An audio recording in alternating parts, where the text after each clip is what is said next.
देखें, contempt proceedings अगर शुरू होती हैं तो उसको तो अदालत जल्द भी ख़त्म कर सकती है, वो हफ्ते में भी ख़त्म कर सकती है, क्योंकि इसमें तो सिर्फ इशू ये है कि क्या जो अदालती फ़ैसला है उसकी खिलाफ वर्जी हुई है कि नहीं। तो इसमें कोई ज़्यादा डिटेल्ड प्रोसीडिंग्स तो नहीं चलेंगी इस किस्म के मामले में। अगर ये प्रोसीडिंग्स चलती हैं तो जल्द ही कंक्लूड हो सकती है। आइंदा समाप्ति हो वो कब होगी? इस केस की समाप्त तो ट्यूसडे को है। ये जो नज़रसानी की दरख्वास्तें हैं और जो नया कानून बनाया है उसको जो चैलेंज किया है, ये अगले हफ्ते मंगल को फिक्स है। सर जी ये बता दें कि गुज़िश्ता समात पर भी चीफ जस्टिस पाकिस्तान की जानिब से और जजेस की जानिब से और आज की समात में भी कहा गया कि जो नया कानून बनाया गया रिव्यू एंड एक्ट वाला जो जजमेंट वाला वो कुछ बेहतर है, तो आप क्या समझते हैं कि सुप्रीम कोर्ट इसमें कोई हुक्म इत्तना तो जारी नहीं करेगी?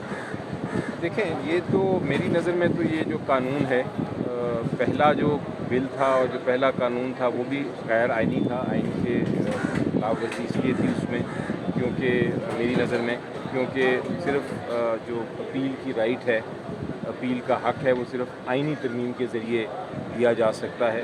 तो वही गलती इस दूसरे कानून में भी है कि उन्होंने एक तरह से इस कानून के ज़रिए एक हक़ दिया है अपील का, लेकिन वो आइन ये कहता है कि ये हक़ सिर्फ आइन की तरमीम के ज़रिए ही हो सकता है।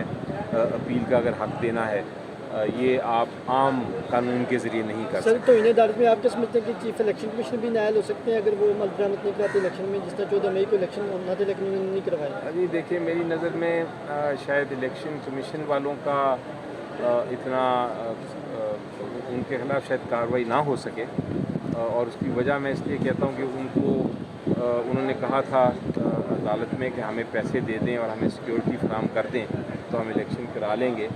तो अगर उनको नहीं दी गई, पैसे नहीं दिए गए और उनको सिक्योरिटी नहीं फराहम की गई जो उनको रिक्वायर्ड थी, तो फिर शायद वो इलेक्शन ना करा सकें। तो इसलिए हो सकता है कि तौहीन अदालत उन तक ना हो, उनके पास कोई शायद डिफेंस हो, उनके पास कोई बचत की गुंजाइश हो, लेकिन ये उनकी अब क्या डिफेंस लेते हैं ये उस पर डिपेंड करता है। सर जी ये बता दें, आज आपने कमरे अदालत में कहा कि मैं बतौर सेनेटर वहाँ पर पार्लियामेंट में मौजूद था और जो इस वक्त अवाम की तकरीबन आपको पता है 50% से ज़्यादा जो नुमाइंदगी मौजूद नहीं है, उसके बावजूद ये कानून साजियाँ इतनी जल्दी में की गई और साथ साथ जिस कानून का आज हवाला दिया जा रहा है इस पर सदर ममलिकत जो पाकिस्तान तहरीक इंसाफ के थे उन्होंने पहली बात दस्तखत की आपकी हुकूमत गिरने के बाद, ये सारा माजरा कैसे हुआ?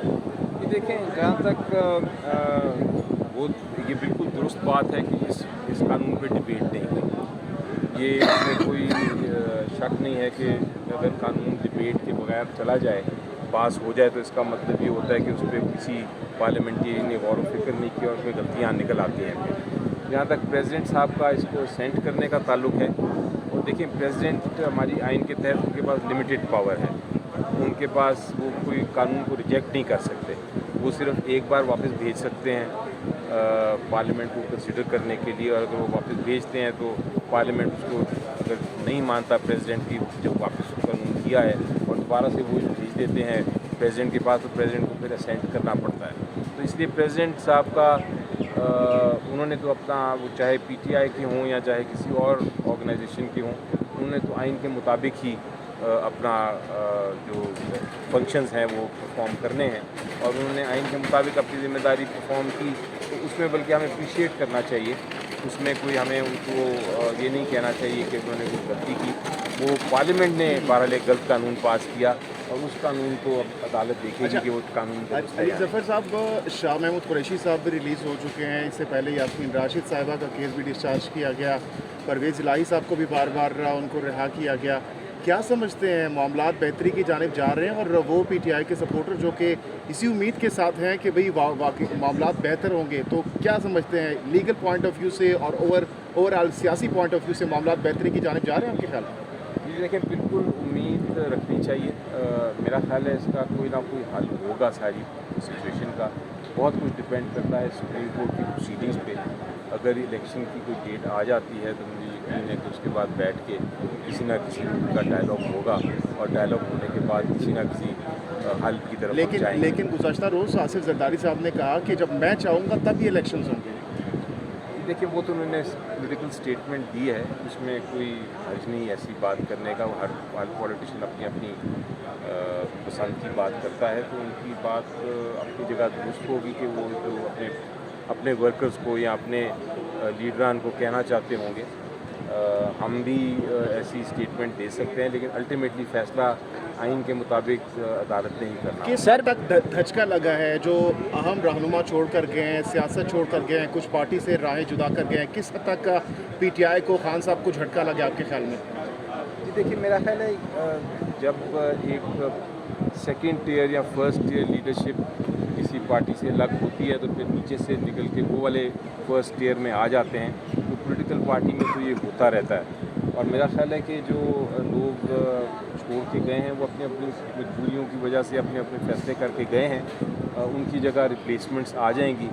और कोई ऐसा मेरा ख्याल है ना ओहदा होता है, ना कोई शख्स ऐसा होता है जो रिप्लेसेबल ना हो, हर कोई रिप्लेस हो जाता है। मुझे आज इस केस से आप निकाल दें तो 10 और अच्छे वकील आ जाएंगे मेरे से बेहतर, तो इसलिए कोई इमरान खान की पोजीशन कहाँ पे देख रहे हैं आप सर?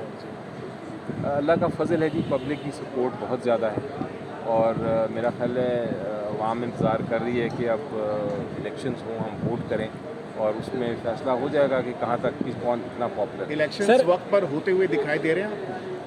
डिपेंड करता है जी सुप्रीम कोर्ट की जजमेंट पे। सर ये इस वक्त जो है अब आम बात है कि ये कहा जाता है कि पाकिस्तान तहरीक इंसाफ के रहनुमाओं पर प्रेशर है, वो प्रेस कॉन्फ्रेंसेस कर रहे हैं।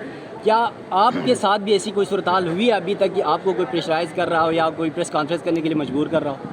पहली बात तो ऐसी नहीं है बात, नंबर 2 मैं लीडर ही नहीं हूँ, मैं तो सेनेटर तो है सर पार्टी के।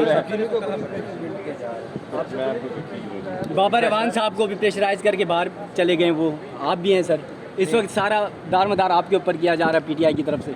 मैं तो जी एक प्रोफेशनल वकील हूँ, प्रोफेशनली मैं सारी चीज़ों को हैंडल करता हूँ। मुझे कोई लास्ट क्वेश्चन, खान साहब से आपसे राब्ता आपका खान साहब से राब्ता होता है क्या? इस वक्त उनका मोराल है क्या? घबराए हुए हैं खान बहुत साहब? नहीं, बहुत हाई मोराल माशाल्लाह। मैं बल्कि सरप्राइज हूँ कि इतना हाई मोराल उनका है। सर ये जो इमरान खान पर पाबंदियाँ लग रही है टीवी चैनल में उनका नाम लेने पर, इस पर क्या कहते हैं? देखें, ये भी चैलेंज किया हुआ है अदालतों में और अदालतें इस पर फैसला करेंगी। मेरे मुताबिक तो किसी पॉलिटिशियन पे आप पाबंदी नहीं लगा सकते। फ्रीडम ऑफ स्पीच हमारा जो आइन में है उसकी खिलाफ वर्जी होती है, लेकिन आप ये ज़रूर कह सकते हैं कि आप क्या स्टेटमेंट्स किस किस्म की स्टेटमेंट्स दें या ना दें, ये आप नहीं कह सकते किसी को बैन कर दें। अमेरिका से जो कहा जा रहा है कि हमारे लिए आवाज़ उठाएं खान साहब, इससे खान साहब के बयानिए को धचका लगा क्योंकि साइफर का सारा कुछ इमरान खान साहब लेकर चल रहे थे जब उनको निकाला गया था रजीम चेंज के बाद। कि देखें, जहाँ तक फॉरेन ऑर्गेनाइजेशंस हैं, हमेशा से पूरी दुनिया में आप देखेंगे कि यूएन के तहत भी और वैसे भी ह्यूमन राइट ऑर्गेनाइजेशंस होती हैं। जब बाहर की, जैसा हमारी सेनेट है, जिस तरह बाहर की लेजिस्लेचर्स हैं, उनमें भी पार्लियामेंटेरियंस होते हैं जो कि ह्यूमन राइट्स पे आवाज़ उठाते हैं।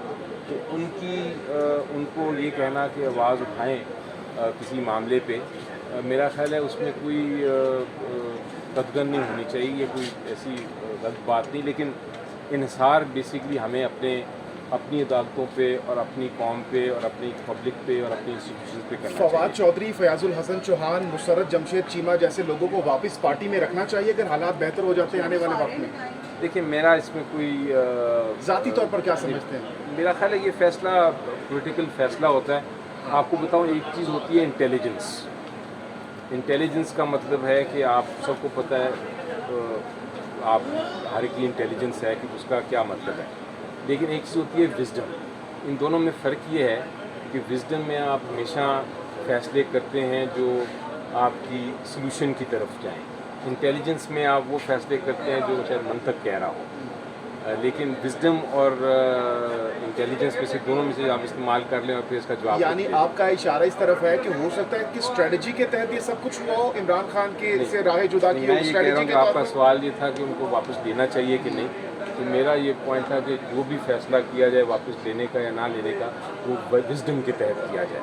और खान साहब अगर आपसे मशवरा मांगते हैं, आप क्या मशवरा देंगे इन 3 लोगों के बारे में स्पेशली, क्योंकि क्लोज थे काफ़ी पार्टी के अंदर? देखिए, मैं तो मशवरा देने की मेरी कोई कैपेसिटी नहीं है, क्योंकि मैं तो जो मशवरा देता हूँ सिर्फ कानून के मुताबिक है।